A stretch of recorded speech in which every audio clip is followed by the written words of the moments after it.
Buonasera, Marco. Buonasera Dominic, ciao, come stai? Bene, benissimo, grazie, grazie. So, my guest today needs absolutely no introduction for those that are seeking Italian citizenship by descent, but I'm going to do a little one all the same. So, Advocato Marco Mellone has been on the front lines of the fight from the beginning, and he's arguably the most visible attorney fighting for the rights of Italians born abroad. He's been involved in all of the high profile cases that are been heard and will be heard at both the Supreme or Cassation and the Constitutional Courts. Born in Napoli, and he is a graduate of the prestigious University of Bologna Law School and now runs his practice from my favorite city in Italy and one of my favorite cities in the world, Bologna. I'd also like to acknowledge a bit of support from the moderators and the active members of the Yuri Sanguinis subreddit that have submitted questions.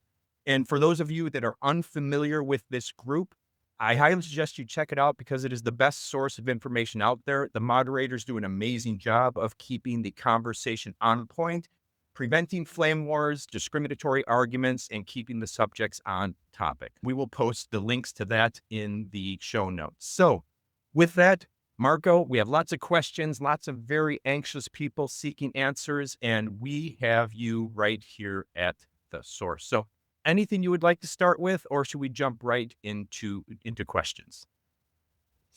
Dominic, just let me thank you for this kind invitation.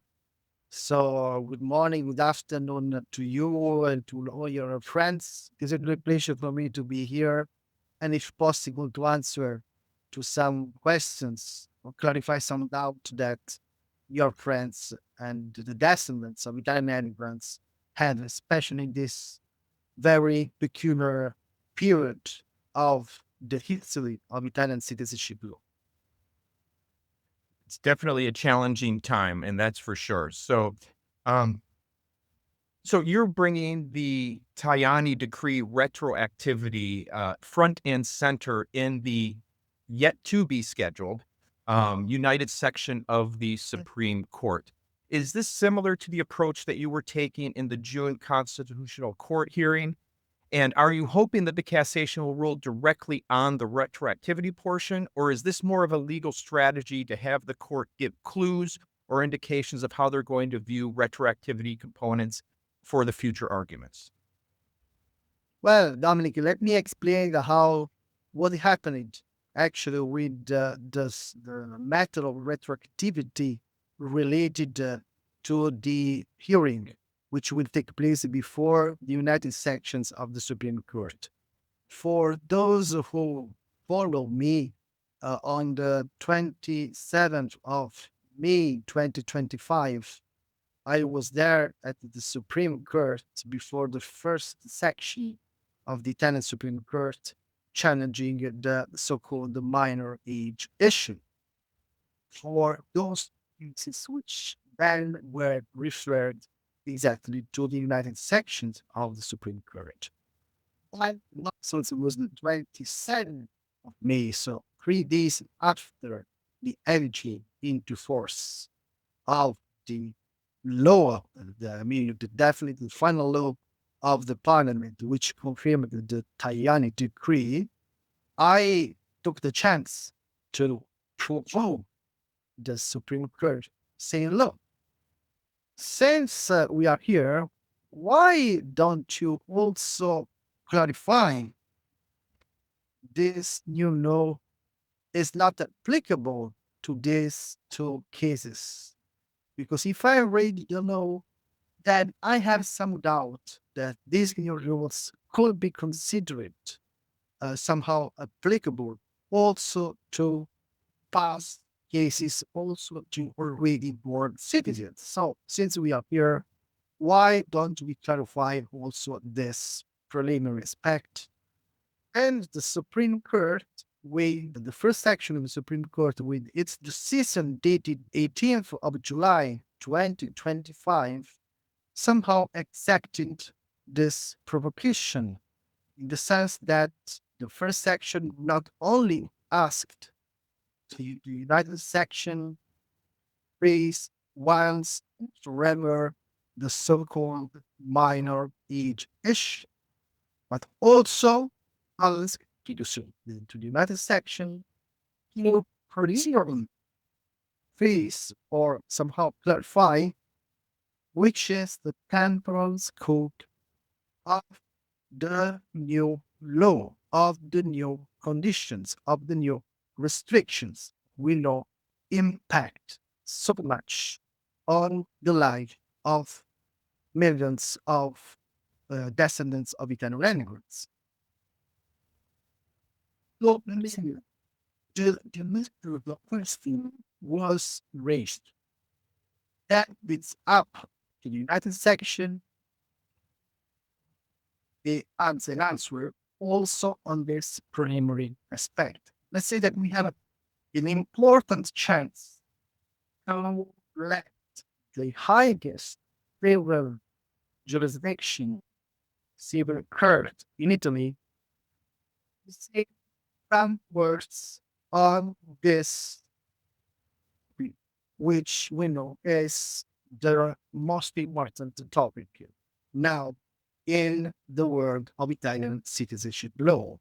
Now, as you said before, we are expecting the Supreme Court to schedule the final date of the hearing, which was previously scheduled for the 13th of January 2026.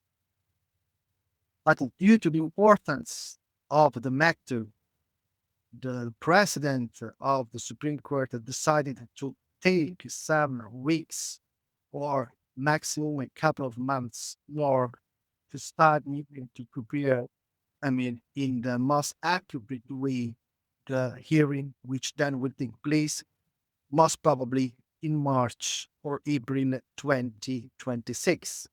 So also this kind of postponement of that hearing certifies somehow the importance of this matter and of the questions which were raised by the first section of the Supreme Court.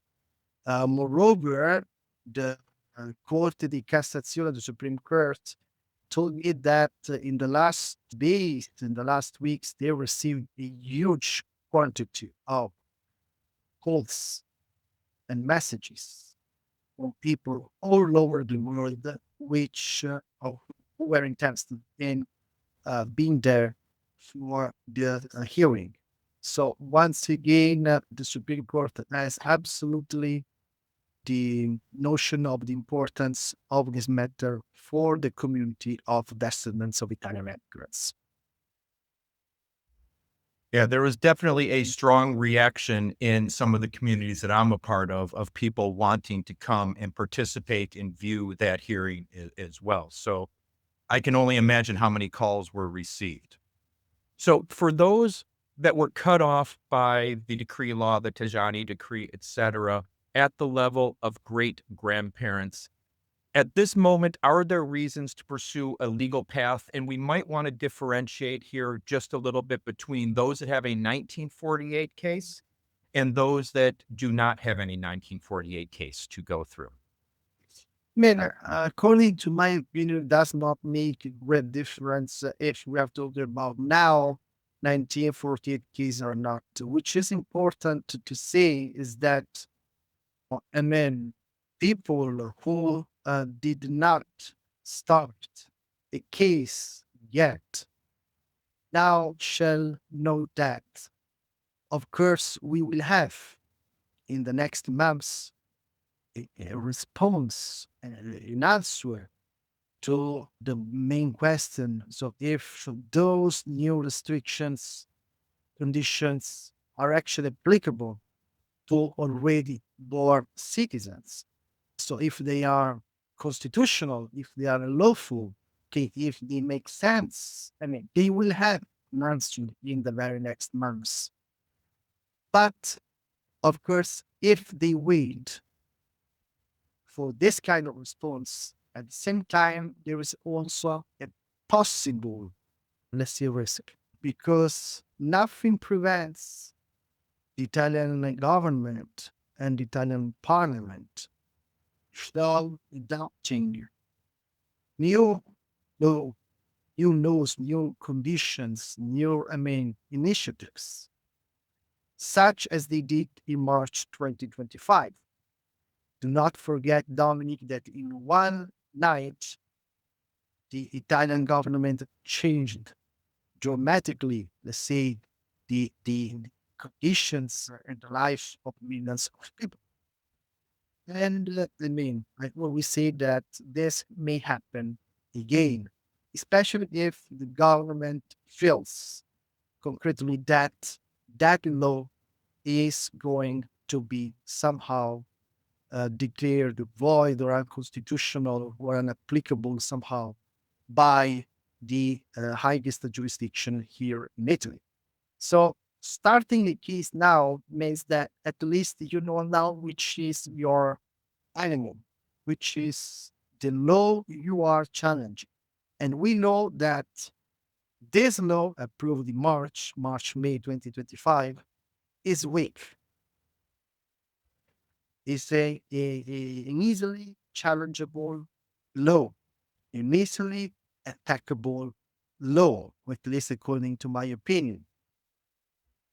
But of course, I don't know if in the future the government or the parliament may come out with a more, let's say, lawful, reasonable law which will be less attackable than the current one. So, there are advantages and disadvantages for each option.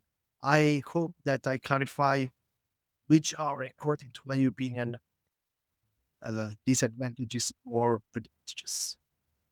So let me maybe repeat back to see if I understand you correctly. If you file a case, let's just say today, and a new law is passed tomorrow that is more constitutionally valid, and then the day after tomorrow, the Tajani decree or the minor issue fall, you would then be able to slip through the space between those laws. What I've told many of the people that I talk with, that if you file a case today, you are essentially buying insurance against future legislative issues that may arise. Is that reasonable there? Is that a true and valid statement? Yes, it was exactly what I meant, Dominic. So, starting a case now is a sort of way to ensure that at least you know which is the law you are going against, because you know the enemy. But tomorrow, we don't know if the situation may change again. Situation is very fluid in this period of the history of Italian citizenship. So, according to my opinion, if you can, then it's worth it to start the case now than waiting for a quite uncertain future. Understood. Understood. All right. Next question. And most of these questions come from the community. These are not questions that I just brought off the top of my head. Assuming the minor issue is struck down, what do you think the options are going to be for the people that have already received a consulate or commune rejection due to the minor issue? And is there a difference between those that have filed before the Triculare on October 3rd or after the Triculare on October 3rd? Well, let me clarify one important aspect. The rulings of the United Section of the Supreme Court are, let's say, 99% binding for the judicial system. This means that all the judges here in Italy, most of times, they follow what the United Section of the Supreme Court say. This does not apply with necessarily, this does not necessarily apply with the administrative work. In other words, even if we win before the United Section of the Supreme Court, that the Ministry of Internal Affairs does not necessarily change its approach. The consulates that do not necessarily change their approach. I mean, that circular of October will not necessarily be revoked. It may happen. It's a sort of political decision of the ministry. We know in the past that, for instance, when the United Section in 2009, they faced the so-called 1948 cases, saying that people descendants of female citizens are allowed to be considered Italian citizens, then the ministry never somehow applied that ruling of the United Section.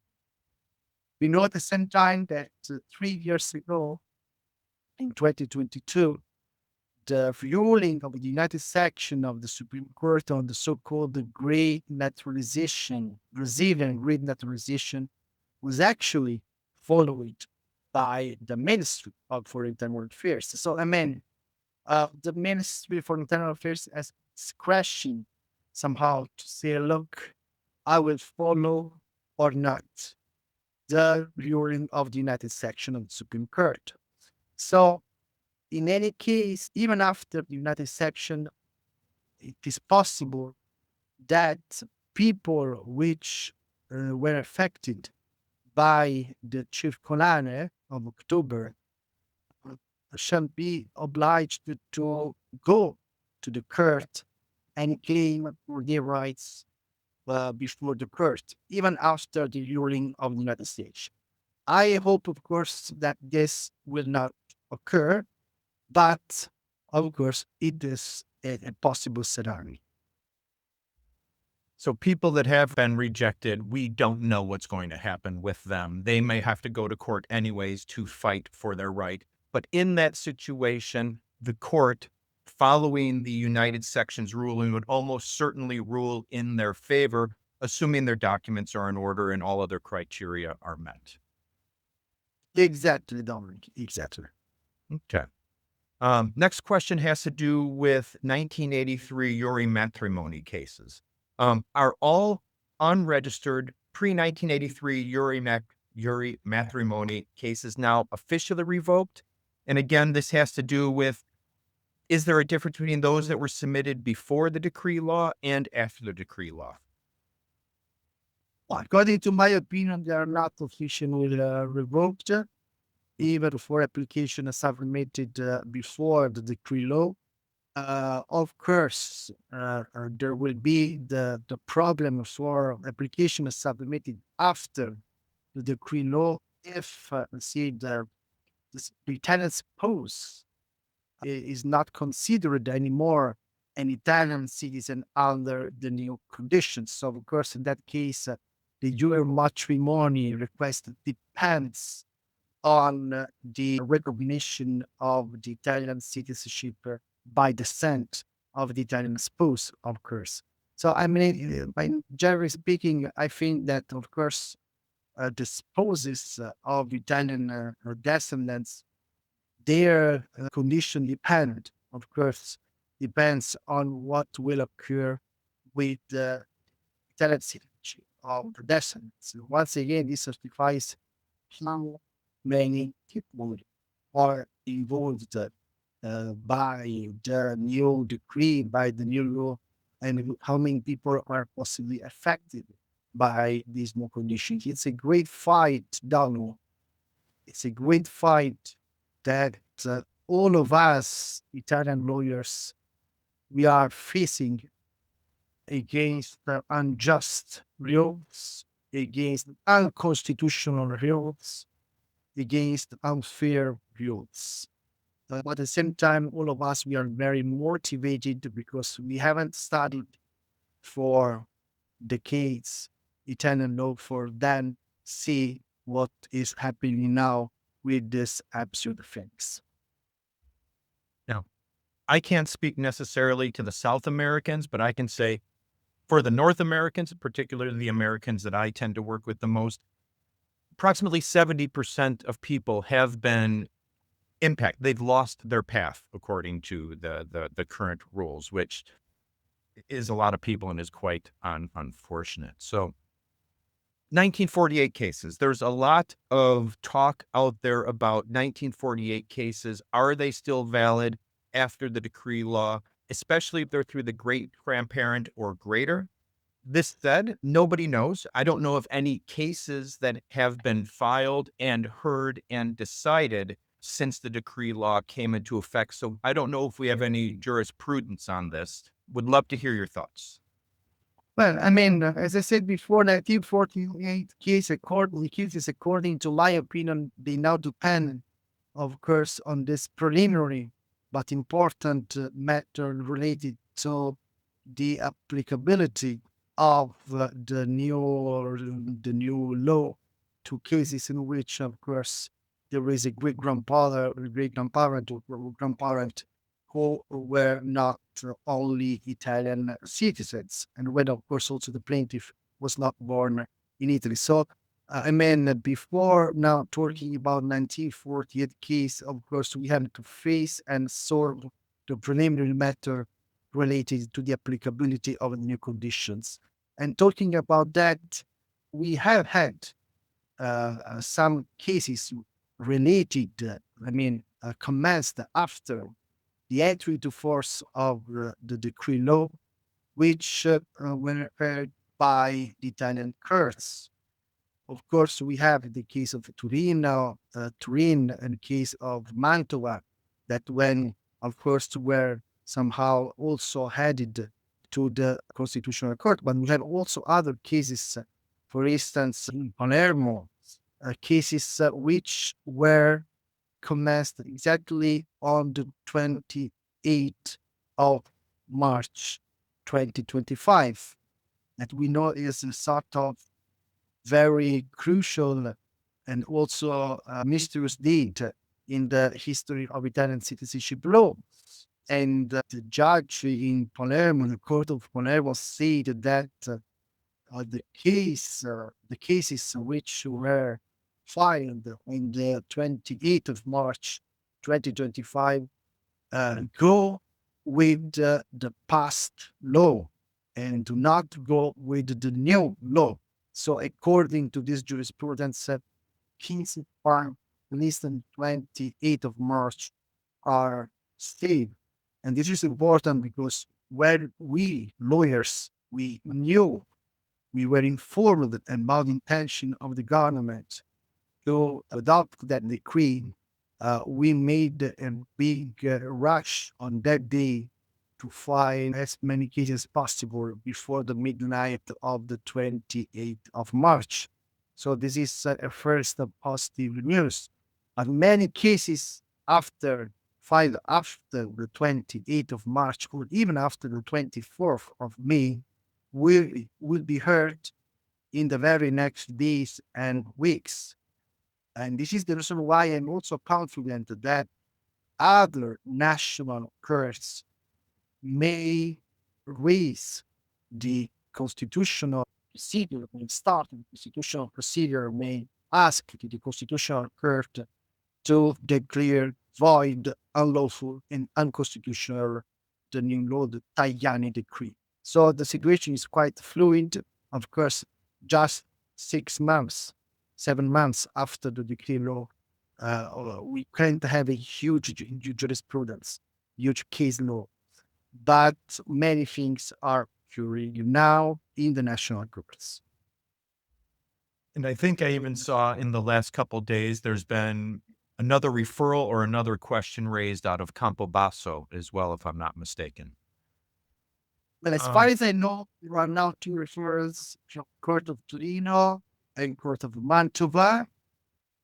On Campobasso, as far as I know, is assessing the validity of this new law, is assessing whether to refer or not the new law to the Constitutional Court. Because Campobasso has many pending cases, many of them filed after the 28th of March, because Campobasso is one of the quickest courts in Italy as for cases of Italian citizenship. So they're nothing like Veneto that has a 10,000 case backlog then. Yes, The next, Veneto, Venezia, I think, is the most complicated, of course, court in this sense. Even although judges are there are very productive, but of course there is a huge number of cases pending. so for those with minor children that were not included on pre-decree law judicial filings, is it still possible to add them? Or even other family members, perhaps, that were not minor children that may have been deciding to take a consulate route and had that door closed on them. I mean, it is possible to ask to the court, to the judge, to add new plaintiffs to the ongoing cases. That it's up to the judge to decide if this is possible or this is acceptable or not. According to my opinion, it should be. But as far as as I saw in practice, there are some Italian courts which do not actually agree, especially for one reason. Some judges say, look, actually, the new law gives you a chance to register the child at minor age by the 31st of May 2026. So it does not make any sense that you ask me now to add this child in case if you can do it after without, asking this to the court. So in an administrative way. So I saw also this kind of decision from an Italian court, not right the court of Milano, which were not acceptable this kind of request. Of course, it's worthy to try if you can. Because, of course, the citizenship, the Italian citizenship by the state is especially for the future generations. So it is clear that people are interested to see, especially the citizenship for future generations, who then will transmit, of course, then the Italian citizenship. So, if possible, of course, I suggest make this forward. I can imagine many of these people are concerned that their cases will not be completed by that deadline. Therefore, they don't want their children to potentially have zero path if things continue as they are, which of course we hope they will not continue that way. Yes, moreover, let me add, Dominic, that the judges do not know that the process, the history does not end with the judgment of the court, because we know that after that judgment there is a bureaucratic part which takes even months and months or even 1 year to finally obtain the transcriptions, the registration of the birth certificates into the Italian vital records. So, of course, you have to consider also this supplementary work, which is supposed to be done by the 31st May 2026. So this is another reason to be, of course, concerned. Yeah, because that is only what, 6 or 7 months away, and commune generally don't move very quickly. If we're being honest, they tend to take their time. Yes, talking about that, I know also, Dominic, that there is some proposal in the parliament, proposal of a bill in order to postpone. Of course, it's nothing official, right? But it's one of options, possible options for the parliament, because especially in the South American consulate, the Italian consulate, of course, they do not have time and space to deal with all these kind of registrations of children minor age by the 31st of May. So they are discussing about the possibility to postpone that deadline. So interesting. Are there any extra risk factors that people should be considering? Example, the public prosecutor opinions have been entirely in favor of striking down the minor issue, from what I understand. And are the public prosecutors going to appear and argue against this at the United Section, or is all of this yet to be determined?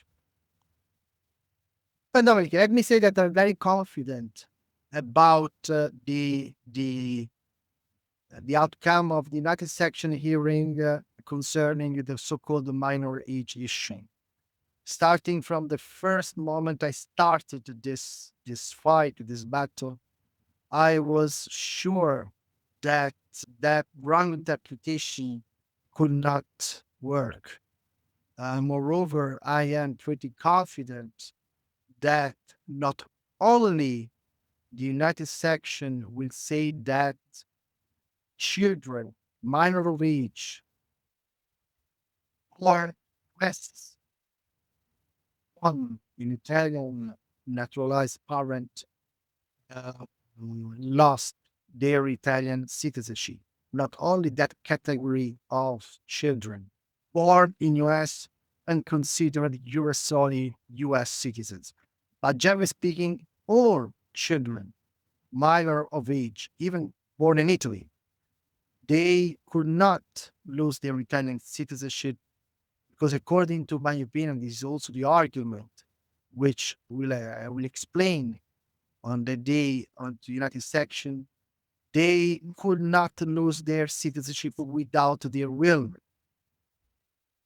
So it does not make any sense if they were born in Italy or in US because they were citizens. They never expressed the will to lose their Italian citizenship. So they just somehow had to bear the consequences of the choice of their father or of their mother. But according to Italian law, you cannot lose your Italian citizenship by descent unless you will or unless you do something that, according to the Italian law, provokes the loss of Italian citizenship. It's quite clear principle that I will use on that day. Public prosecutor was in favor of these cases, at least before the first section of the Corte di Cassazione, the Supreme Court. So I suppose that it will confirm this thesis. The public prosecutor is a sort of amicus curiae, so it's not a judge.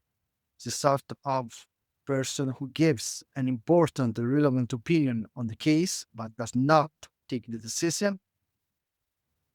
It's which is the European country. So this for the juridical sphere, the country that just will finally solve the so-called minority issue.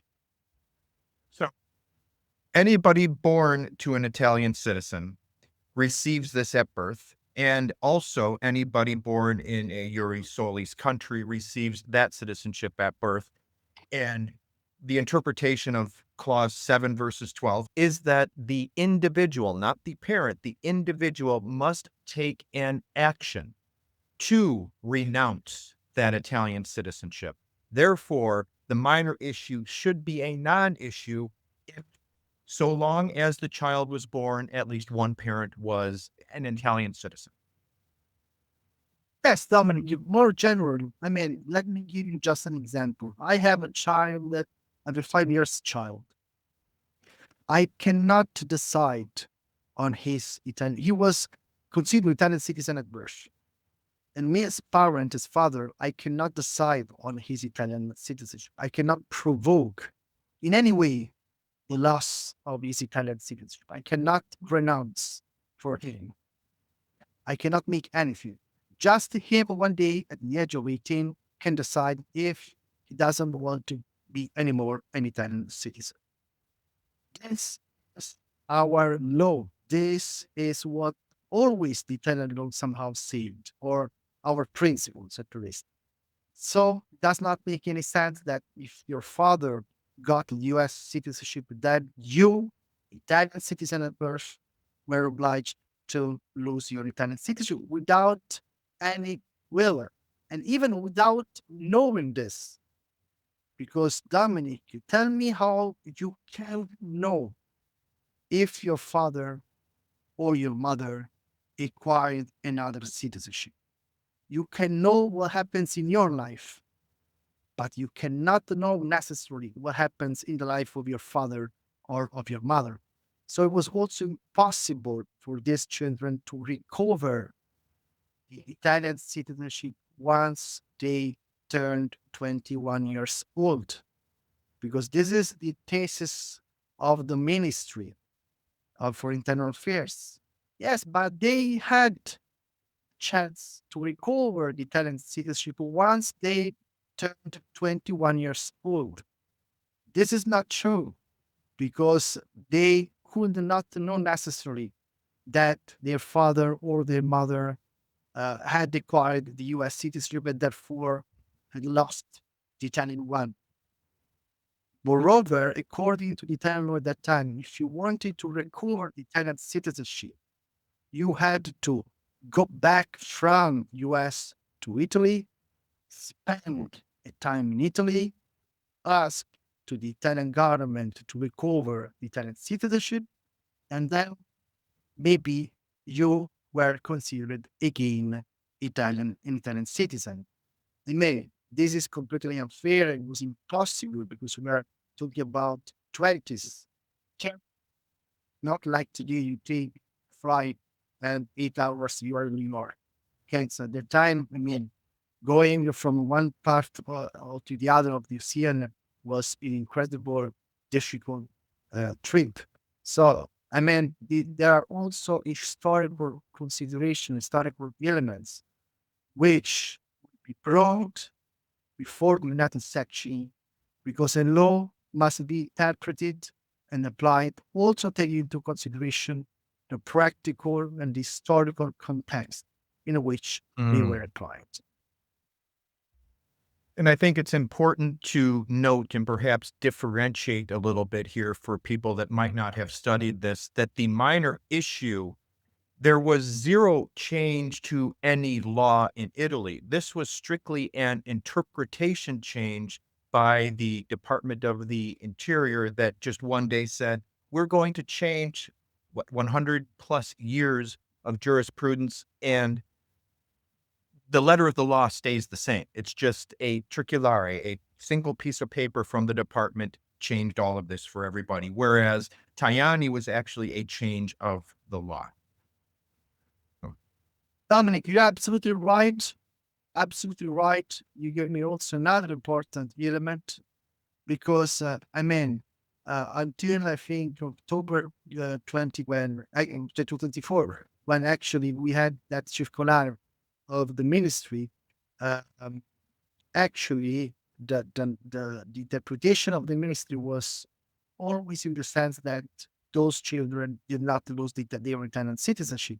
So also from a practical point of view, even if they wanted to recover their Italian citizenship, if they went to the Italian consulate asking, please, I want to be considered once again Italian citizen, the consulate would have answered, don't worry, for me you are. For me, you are an Italian citizen because this is my interpretation. Okay. So now the interpretation changed just 1 year ago. But all the children born in 20s, 30s, who would have gone to the consulate in the 60s, 70s, 80s, or 90s, would have listened to this kind of answer. Don't worry, you are Italian. You are not considered anymore. I mean, you're considered Italian for me. So you do not need to recover anything. Go home, you are Italian. So this is the absurd thing of the history, because now the ministry is asking to, of course, deceased people, of course, to recover, to do something that they cannot do anymore because, of course, they are deceased. And it creates a lot of interesting, complex situations. For example, I applied at a comune and I was approved. And my brother applied at the consulate and was not approved before the circulare, and now there's the minor issue there. So there's interesting issues of two people in exact same situations going through different channels and getting different results. So interesting. So recently you had a couple of cases scheduled at the Cassation Court on October 7. Were those cases heard, or have they been postponed due to the ongoing bigger United Section things that are going on? Yes, postponed, waiting for the ruling of the United Section. Not only these two cases of mine, but also other pending cases related to the minor issue were suspended, were postponed because the Court of the Cassazione, Supreme Court said, look, now we have the United Section ruling. So after that ruling, then we will also, immediately after, we will analyze those cases on the basis of the response of the United Section. So that's the end of the questions that we planned to discuss on this, Marco. Is there anything else you would like to talk to the audience about before we sign off here? Once again, thank you very much for inviting me today. A pleasure to be here to stay with you. I hope that I clarify these questions, these doubts. I know that there were thousands of questions and thousands of doubts in the world of Italian citizenship law, which is a quite complicated subject in which there are juridical, historical, and also political matters. I mean, and today we are in a very fluid situation in which there are public, private law matters involved. I mean, it is a very complicated matter. But I hope that I clarified at least this kind of doubts. And I want to let know all the people that not only me, but all of us Italian lawyers involved in this kind of a fight, we are very motivated to make a good job to fight against this injustice that we are watching in the world of Italian citizenship law. You have to trust on the Italian justice, because until now, the Italian justice always applied in a very clear, logical way what were the choices of the Italian legislature. The law is gave to the descendants the right to Italian citizenship with living in the rule of law. We have, of course, jurisdiction which take care of possible unjust laws and are ready to declare them void if necessary, or see unapplicable in the specific case. So this will be my and our battle, and I'm pretty confident that at the end of the day, we will see the light in this quite dark time. Well, with that, Marco, I want to express a immense gratitude for you and your time, and moreover for the not only the people watching, but the people that will continue to watch this later. You have given you've answered a lot of the questions that I see asked over and over out there in the community, and you are one of the best sources of information. So a heartfelt thank you to you for that. For the people still watching, just so you know, I did have some video glitches. We will actually be editing this and putting out a full version. If there's any glitch on the viewing side, whether LinkedIn or YouTube, that will be cleaned up.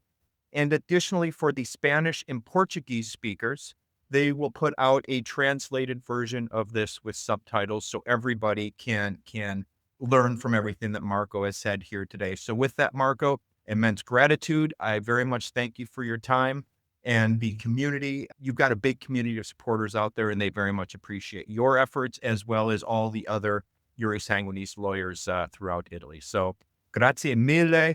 Buonanotte and cannot wait to speak again. Ciao a tutti, alla prossima. Ciao, ciao.